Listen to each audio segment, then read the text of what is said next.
Hello, everybody, and welcome to this episode of BuddhaPod. I'm Catherine. Hello, everybody. I'm Andrew, and today we'll be talking about how the Buddha taught different people.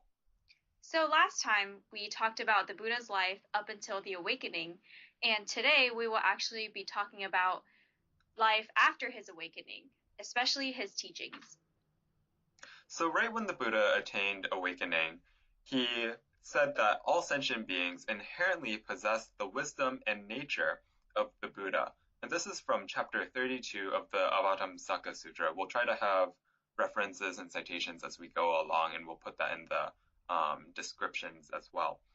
So, when he says that all sentient beings inherently possess the wisdom and nature of the Buddha, he's talking about how every sentient being has the potential to become a Buddha. And this is actually one of the principal teachings of Buddhism and the central idea that everyone has the potential to become the Buddha, so everyone is equal in that way. This is why Buddhists cherish life, because every sentient being, whether it be a little bug or a dog, or even us as humans, we all have the potential to become a Buddha, but it's just the matter of how long. So we can think of it sort of in terms of how a school works. So one day, let's say for now, we're all students, but we all have the potential to become the teacher one day. And all of our teachers were at one point students themselves. And that's sort of one way how we can understand the relationship between the Buddha and his disciples. And also, as students, we have different things that we're good at. So some people might be better at math than others, but some people might be better at language arts than others. So it all depends on everyone's different conditions and how they learn, and even from their past lives, like what they were good at, and it kind of carries on into this life as well. Because I think everybody, like you said, has different inclinations. Some people might like math more, some people might like language arts more. Well, actually, we all respond to different teachings differently. And that's actually why the Buddha has so many different ways of teaching us. And with the stories that we're going to look at today, we'll see how the Buddha taught three different people, starting with a person named Nidhi, moving on to a mass murderer named Angulimala, and lastly, we'll end with how the Buddha taught his own son, Rahula. And they are all different people and they all have different ways of learning. And so the Buddha also responds to this with different teachings for each of them. Right. With the different teachings, the core meaning is all the same. Because the Buddha is so compassionate and so wise, he wants the beings that he is teaching to receive the teachings the best that they can, so that they can be on the path and get to enlightenment as soon as possible. So, for the first story, it is called The Liberation of Nidhi. To start, some context. So, if you remember from last episode, in ancient Indian society is dominated by the caste system. And Nidhi is someone who belongs in the lowest caste. They're basically born as slaves, and his job was to clean up human feces from houses. Sounds like a wonderful job, doesn't it? Just the best. And so one day when the Buddha and Ananda were going out into the town and begging for alms, the Buddha sees him, and Nidhi also sees Buddha, but he does not want to make eye contact with him. He does not want to get close to him because he feels that he is unworthy to be near the Buddha or receive his teachings. But actually, the Buddha doesn't mind that Nidhi is of a lower class, and actually the Buddha is the one who approaches Nidhi first. So when they get close to him, Nidhi actually freaks out because he sees this divine being, and he just doesn't know what to do with himself. So it's kind of like he got starstruck, and he also was scared that he was going to dirty the Buddha. And so he ends up embarrassing himself by overturning a pile of feces. And then when Buddha got close to him, he just bowed down and said, "Buddha, I'm so sorry." And the Buddha actually responded to this in a very compassionate way. He held him up. He actually asks him to join the Sangha. And Nidhi says, "But I am the lowest caste. I am unworthy. I'm dirty."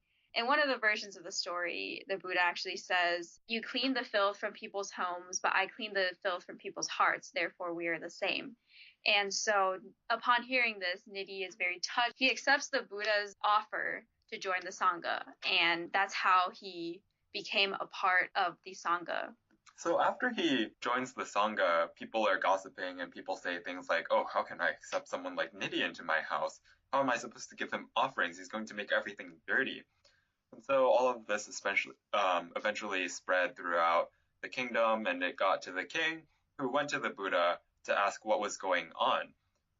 And so the Buddha explained to the king that although people are born into different social classes, what makes a person noble isn't their ranking by birth, but rather their conduct. And by this definition, Nidhi isn't of any lower class at all. He works diligently, he treats people with kindness and compassion. And so by that, he's actually a very noble person. And so he's a very worthy person of joining the Sangha. Yeah, and as you were just saying that, cleaning up people's filth is actually one of the hardest jobs, because when I was at the Buddhist college, the thing that I hated the most was cleaning up the bathroom and the showers. And so I actually applaud Nidhi for being able to do that, because you really got to just set your prejudices aside and just clean for everyone, because you hope that they will have a clean environment to live in. Oh yeah, I actually was assigned the same job when I was on my retreat. So we would work in groups, and so our group would try to make the restrooms as clean as possible. And we had the idea that there was no job that was too low for any of us, because all of these jobs are very meaningful. We're giving people, like you said, a very clean place to do their business. And we would really strive to make it as clean as possible. It was a tough job. There was a lot of scrubbing and a lot of rather difficult stains to get out sometimes, but it was just a job like any other job around the monastery, and I learned a lot from it. Yeah, it had to be done. And for a while, I didn't want people to use the clean bathroom that I just cleaned up, but it really isn't about, keeping it clean. It's about when the person goes in, they feel good because it's a clean restroom. So it's meant to be used. So I learned a lot from that as well. Yeah, I also think doing things like that and working in positions like that have also taught me to really appreciate these spaces and make it easier for the person who's cleaning, because I know how it is on the other end, and I don't want to be the one who makes the mess for someone else to clean. And so I try to keep things as neat and tidy as possible. And that's something that I can do anywhere, really, where whenever I go out to a restaurant or the mall or to a school building, that's something that I can practice. For sure. And so Nidhi joins the Sangha, and despite people's gossip, Buddha was able to convince the Sangha through his actions, because in his teachings, he proclaims that everyone has the Buddha nature. So through his actions, early on, the Sangha was mostly Brahmins, which is like the higher caste, but throughout Buddha's life, the Sangha actually became more diversified, and it truly became an equal place for everyone.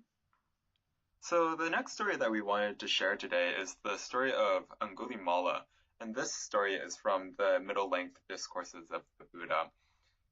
In the Buddha's time, Angulimala was a serial killer, and his name literally translates into a necklace of fingers, because he would kill people and then chop their fingers off and turn them into necklaces. Yeah, like serious horror story going on right here. At this point, Angulimala has killed 999 people, and he's trying to kill his 1000th victim for this sort of sacrifice thing. And he decides that the 1000th victim is going to be his own mom. And the Buddha finds out about this, and so the Buddha tries to go and stop him. So when Angulimala sees the Buddha, he thinks, oh, there's this guy, I'll kill him instead. And so Angulimala is trying to kill the Buddha, but the Buddha is just walking away, and Angulimala can't seem to catch up to the Buddha. Angulimala is running and running, but he can't really keep up with the Buddha's pace. So as the Buddha is walking away and Angulimala is chasing after him, the Buddha tells Angulimala to stop. And Angulimala says, no, the Buddha is the one that needs to stop so that I can kill him, cut off his fingers, and so on. And then the Buddha says back to Angulimala, I've already stopped. It's you who needs to stop. But the Buddha is still walking and Angulimala still can't keep up. So he's confused and is wondering why the Buddha would say something like this. What does he mean by I've already stopped? And so he asks the Buddha this, and the Buddha tells Angulimala, I've stopped, Angulimala, once and for all, having cast off violence towards all living beings. You, though, are unrestrained towards beings, and that's how I've stopped and you haven't. So upon hearing these lines, Angulimala realizes that he has been very violent and hurtful towards a lot of sentient beings and throws his weapons away and becomes a monk. So that was a really quick turnaround for someone who had been a serial killer for many, many years.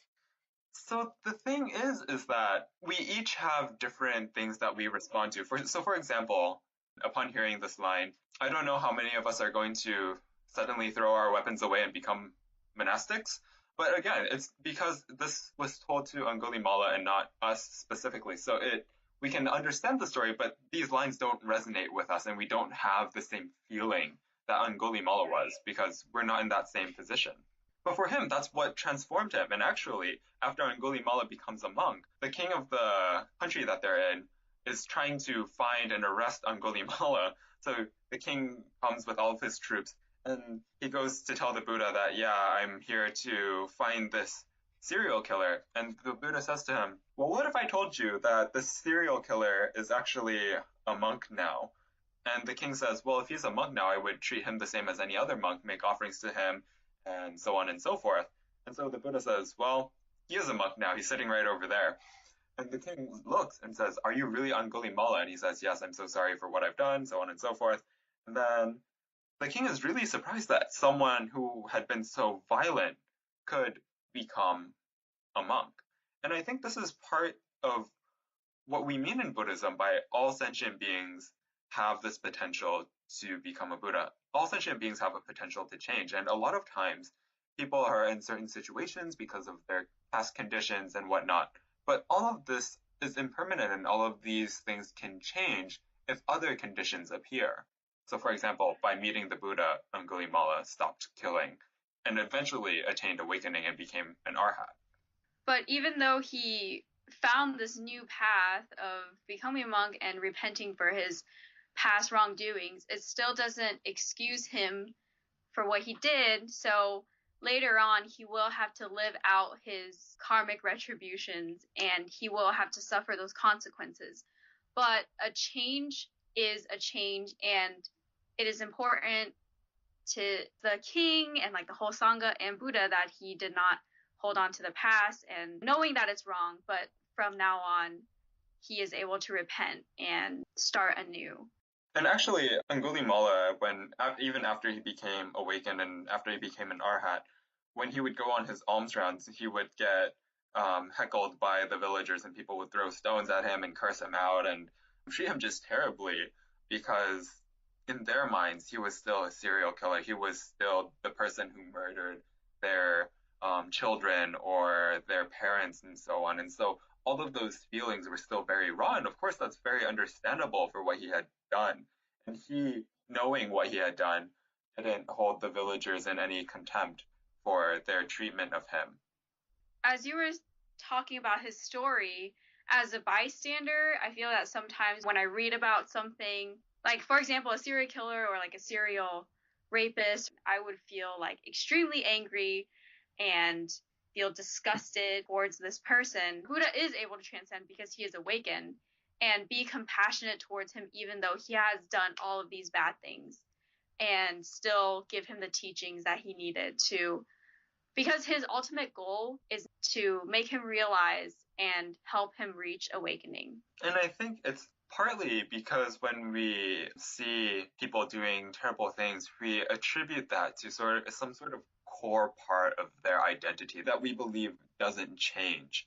Whereas when the Buddha sees these situations, he sees them in their entirety and realizes that this is a person who is doing this perhaps because they just don't know any better. And so when the Buddha intervenes, he's able to give a very good solution to the issue and stop that person from continuing to do harm. and actually transform that person into someone who works for the benefit of many, many others. But unfortunately, we're not like that. And this is something that I think is also very important. The Buddha is able to do all of this because he has both compassion and wisdom. And so when we're trying to help people out, I think a lot of times we have the compassion and we have the intention to want to do something to help others, but we don't necessarily know the right thing to do at the right time. I think in my case, like my patterns of giving have definitely evolved as I've grown up. So I think when I was younger, I would think that because there are a lot of beggars on the streets of China, and I grew up there. So I gave money to every single one that I met. But now that I look back, giving money was probably not the best way because, I mean, not that I'm attached to like what they're using it with, but what they're using it for is probably not good for them ultimately.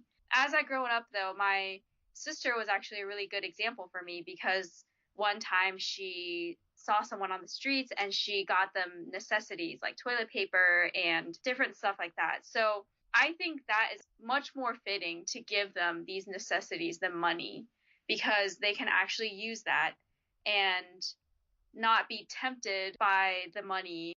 And actually, now that you bring up giving and sort of giving with wisdom, I think there are a few ways that people might come across this situation. So one person might come across a situation where someone asks them for something and they don't have anything to give, but they want to give something. And so for the rest of the day, they're sort of tormented by this thought like, I should have given something, just didn't have anything at the moment to give, I didn't know what to do. And I think that's also very harmful. And then, of course, there are the people who have something that could be given and they have no sort of desire to give what they have, perhaps out of stinginess or because they don't want to have any interaction with people that they perceive are lower than them. And it reminds me of a time actually when it was in the summer and I was still in high school. I had just gone to the temple earlier that day because there was a chanting service. And so after every chanting service, there's lunch. And I had packed myself a sandwich because I was going to go to the library that afternoon and check a book out. And on my way there, I came across someone who asked me if I had any food. And so immediately, I remembered that I had packed a sandwich that morning to eat in the afternoon. And because I had it, and because the condition came up that someone had asked me for a sandwich, I just naturally took it out of my bag and handed it to him. And so a lot of times when we're trying to help others, we have that intention, but we also have to have the resources available to give to them and the appropriate resources. If I had a bowling ball, that wouldn't have helped the person at all. But instead, I had a sandwich, which was food, which was nutritious, and I felt perfectly happy being able to give that to the person. Yeah, for sure. I mean, did you feel hungry though afterwards because you didn't have that sandwich anymore? I actually didn't. I mean, I thought when I was giving it to him, I was thinking like, oh man, am I gonna regret this later? But actually, it was fine. I mean, I got home and I had dinner, and one skipped meal was not the most terrible thing in the world. So it worked out. Yay. But there are definitely times when I can't help or like I don't help very well. So my common example of this is whenever I try to help my mom in the kitchen, and it usually starts with me seeing her cooking, and I'll be like, "Oh, can I help with something?" And she'll be like, "Yeah, here, do this, cut these carrots for me or something." And I'll start cutting the carrots, and then after I'm done, I'll be like, "Hey, mom, I'm done." And she looks at them and she's like, "Oh, you weren't supposed to cut them like that." I think, "Oh crap, that was the last carrot. What are we gonna do now?" Then she just tells me to get out because I didn't help her at all in that situation. And so I need to get better with my knife skills. I need to get better with my cooking skills before I can offer my help again. Yeah, that happens to me a lot too. Like, I didn't cut this thin enough or something, and I just get chased out. So, similar deal, similar deal. Yeah. So I think sort of the takeaway from this is that oftentimes we'll have the desire to help others, but we also need to know how to help others. And so when we're practicing Buddhism, we're increasing our capacity and how much we are able to help others. And as we increase that capacity, we are able to resolve issues more effectively. And I think that has been one of the greatest benefits from practicing Buddhism. Yeah, for sure. I completely agree. I have a question for you, though. Mm-hmm. Do you think it's harder to cultivate compassion or wisdom? Or do you think they go hand in hand? In my experience, I feel like they go hand in hand. It's sort of the trend that I've started with compassion, and then I develop some wisdom. And then with that, I look back at my compassion and I realize how uncompassionate my compassion was. And I know that sounds sort of abstract, but for example, I'll be thinking that, you know, I really want to help this person and I can't help them because I don't have enough compassion. And so once I start learning more, developing my compassion, developing my abilities, I look back and now I'm able to help that person. But then I also realize that my original intention for helping that person was way off. I wasn't doing it so that they would feel better. I was doing it so that I would somehow benefit from the situation, whether they would like me more or people would praise me for helping them and so on. And so I would sort of reflect back on how imperfect my compassion had been. And so the wisdom, I think, feeds back into that compassion. And then once I have a more refined sense of compassion, I also am more motivated to keep practicing, keep studying, developing more wisdom, and then help more people now with sort of a better grasp about what compassion is about. I relate to that story a lot. I think because back at the Buddhist college, a phrase that I heard a lot is that compassion and wisdom are two wings of a bird. So you can't have one without the other. And looking back on my acts of compassion or maybe my feelings of compassion, they might have just been empathy. Definitely when I was younger, like I would feel sorry for different people, but like in the Buddhist sense, compassion is not just pity or like looking down on someone, but actually wanting to deliver them into the way instead of just wanting to help with their current situation. Having true compassion, I think it's seeing the whole picture instead of just, a moment.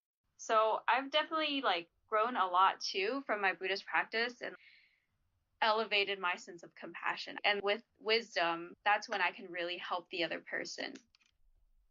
And I think also something that I've come across recently is that there are always sort of reminders of how much there are to go. And I feel like the more time I spend learning and practicing Buddhism, the more I realize that there's a lot more out there that I haven't even considered yet.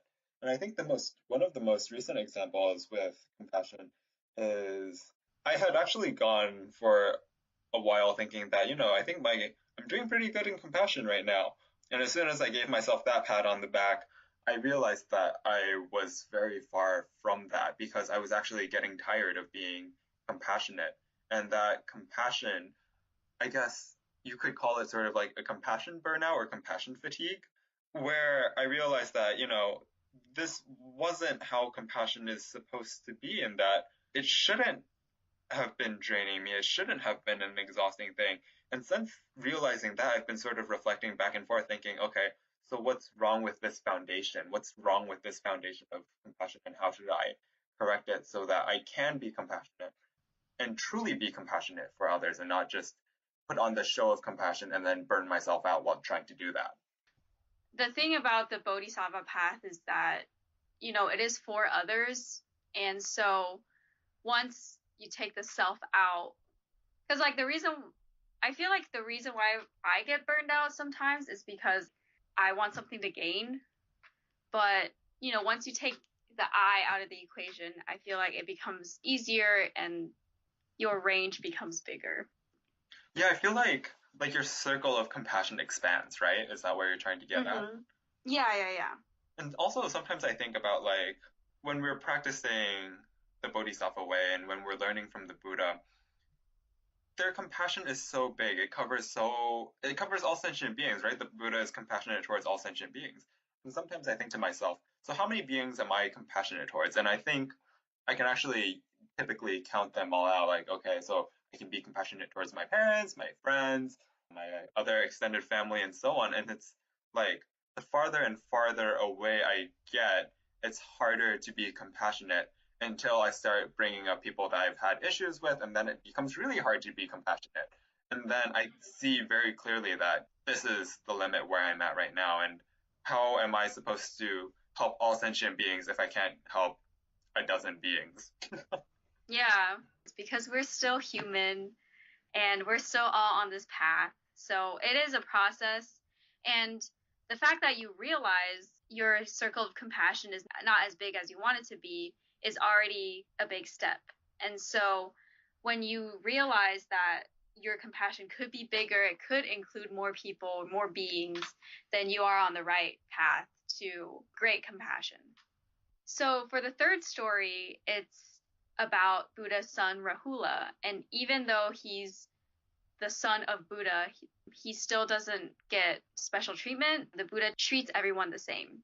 So Rahula, when he joined the Sangha, he was actually rude and he often lied to the people in the Sangha. Upon hearing the rumors about Rahula, he told Rahula to go repent for like 90 days. And so he did that. And then the Buddha came to see him, and he orders Rahula to get a bucket of water to wash his feet. So Rahula did as he said. He brought the bucket over and he started washing the Buddha's feet. And after he was done, the Buddha asks, can this water be used for drinking or food? And Rahula says no, because it's dirty and it's not worthy to be used for drinking or for food. And the Buddha said, you are like that water. Because of the lies that you tell constantly, you become something that's unworthy. And so Rahula, at this point, he starts to really repent and be shameful. And then Buddha proceeds to tell Rahula to pour the water out. So he pours the water out. And he asks him, can this bowl be used for cooking or for food? And Rahula says no.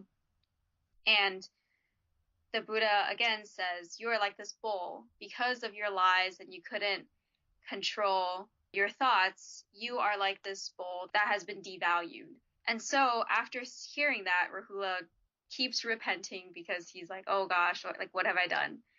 And the third thing that Buddha does is he kicks the bowl to its side and he asks Rahula, this bowl that you use to wash my feet, will you treat it with care? Will you value it like it's something that you treasure very much? And Rahula says no, because you use it to wash your feet. It's cheap, and even if I were to pay attention to it, I probably wouldn't take care of it. And Buddha again says, you are like this bowl. Because of your bad conduct, people don't trust you anymore. The people who are above you, who are wiser than you, they won't want to help you. And after you die, you will be in the lower three realms, which is the hungry ghosts, the demons, and the animals. And so after that, Rahula just completely changes and he becomes this person with really good conduct in the Sangha. There's more to the story, and which we will link in the description, but the gist of the story is that the Buddha uses metaphors to teach Rahula so that he will change his ways. So when I first learned this story, it was actually during my first retreat back when I was also a novice monk, just like Rahula was, and I think that's why they used the story.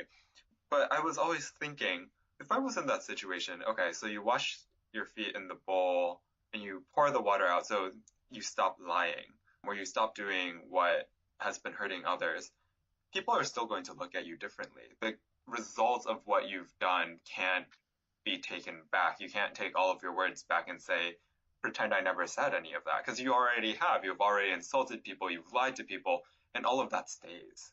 And so since learning that story, I've tried to be a lot more careful with the language that I choose and sort of be as clear as possible, and also be sure to not hurt others intentionally or unintentionally, and just sort of guarding what I say.